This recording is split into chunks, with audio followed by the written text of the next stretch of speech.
Mamang nang ninin na nga ako ay ninanawang nga niya mo'y ang dami niya may namanawang daw daring alabat gusto daw mamamitsure. Kaya naman luwamat nga nga ako nga namang umusit ko. Mali.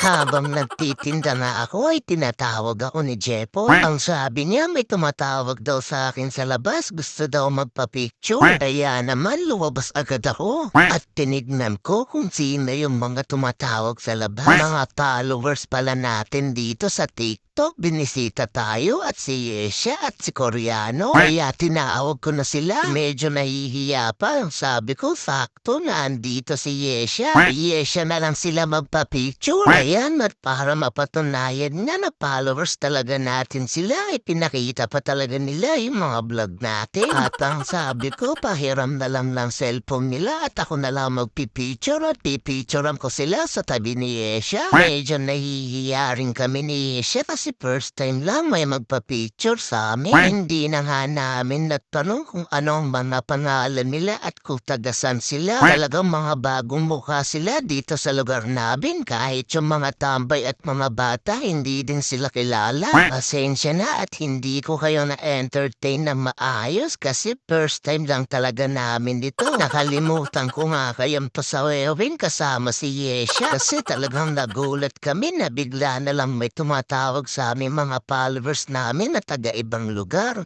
Kung mapanood nyo to, pag-comment na kung taga saan kayo. Wala nga pala si Koreano neto at nasa Tom's World pa. Pero maya-maya ay darating na rin ang kaibigan natin Koreanong Hilaw. Maraming naramat nga man na ay nyepoy at siya ang tumawag sa akin.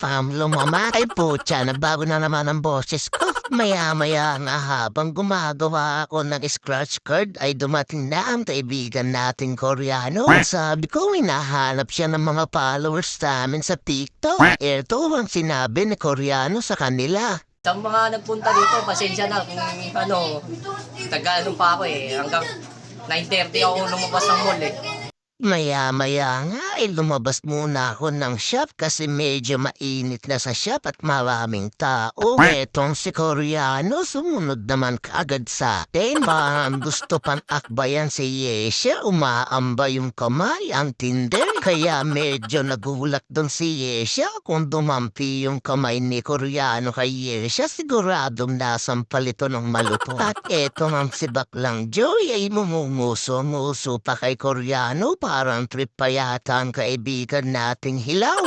At maya-maya nga ay lumabas na naman ako. May nakikita na naman akong nagsasayawan sa labas. Yung pala nagkakasayahan si Mami Michelle, si Joy at si Koreano na binibidyohan pa ni Yesha. Kaya ako binidyohan ko na rin. At maya-maya nga ay nagsara na ako at pinasara ko na rin kay Koreano ang tindahan at ang siya. Uuwi na ako mag-isa. At eto na pinaandar ko na ang motor, uuwi na akong mag-isa kasi nakauwi na si Mami Michelle at si Yesha kanina pa. First time na pala na umuwi ako na nakapatay ang street light. Hindi natin alam kung bakit hindi pa rin nasisindihan ang street light namin dito. Hindi nakabayad si Kapitan ng kuryente. Yari tayo dyan nung makauwi na nga ako at pinasok ko yung motor sa loob ng bahay. Nung isasara ko na po ang galapagtingin ko si Koreanong Hilaw pala. Anong ginagawa mo dyan? At bago na yung t-shirt mo ha? Ang sabi niya kanina pa raw niya ako inihintay kasi maikiinom daw siya. At pagpasok ko nga ng bahay nakita ko si Asia nagtutupi ng mga damit. Parang nilalagmat yata at biglang sumipag. At kinuhaan ko na kagad si Koreano na paborito niyang criminal water. Pero pagtingin ko sa rep, walang niya, walang tubig. Kaya ang sabi ko sa kanya, eto na talaga ang paborito niya talagang tubig na binibigay ko sa kanya. Kaya binuhaan ko siya sa gripo. Hindi pa nga na kontento, humingi pa. At ang sarap daw talaga ng tubig gripo namin na may lasa-lasa pang lasang soft drinks daw talaga. Hindi niya daw talaga pakakalimutan yung tubig namin na galing gripo at napakasarap daw talaga. Tapos may kinukuha siya sa bulsa ng bag niya na hindi niya makuha-kuha kung nasaan nakalagay. At nung makuha niya nga, token pala ito at binigay niya kay Yesha. Minsan daw ay bisitahin niya si Koreano at maglaro sa Tom's World. Gusto pa nga ni Koreano na tulungan si Yesha na magprope kaso sabi ko dabi niya kaya umuwi na siya at bukas ay mamimigay na ako ng regalo natin sa mga batang player natin sa Pisonet Shop